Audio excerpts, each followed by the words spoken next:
Former First Lady Michelle Obama recently returned from a vacation abroad in Majorca, Spain at the end of August. As she did so, speculation was rife all over social media as former President Barack Obama spent his time in the U.S. campaigning with almost seeming desperation as he continues to interject himself in the upcoming 2018 midterm elections in his attempts to preserve his legacy. Meanwhile, social media blew up with speculation that there was trouble in Progressive Paradise as Michelle flittered off to Spain without him. The Daily Mail reported the 54-year-old former First Lady was spotted breaking a sweat while out on a hike in the mountains, as she enjoyed a stay on the island as the guest of former Ambassador James Costos and his partner Michael Smith. She kept a low profile during the outing, shielding her face behind a pair of sunglasses. Meanwhile, celebrity spotters on social media spotted aging 1980s rocker Bruce Springsteen and Michelle together and speculated online if they were dating, sending Twitter into fits of speculation and ugly innuendos.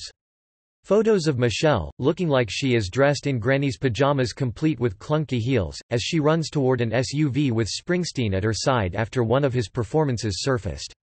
It is with a sense of panic, Obama is pulling out all the stops, scared to death if the GOP maintains control of Congress with the 2018 midterm elections in November, that he could very well find himself under indictment and perhaps even behind bars for the active role he played in so-called #Spygate.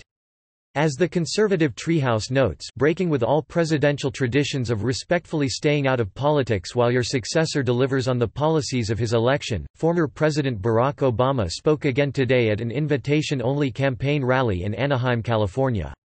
Many media outlets are now carrying the former president's speeches live during their broadcasts.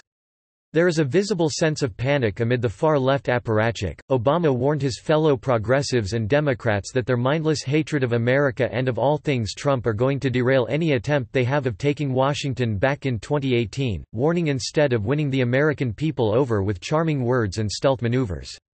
With his usual passive-aggressive rhetoric in his September 7 speech in Illinois subtly suggesting that all whites are racist, amid the carefully dressed uplifting rhetoric and careful warnings against tribal hatreds, stating, "I know there are white people who care deeply about black people being treated unfairly.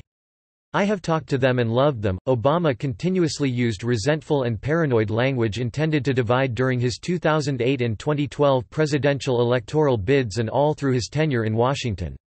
He repeatedly characterized Republicans as bitter, racist, xenophobic, and angry with claims they chose to put party before country.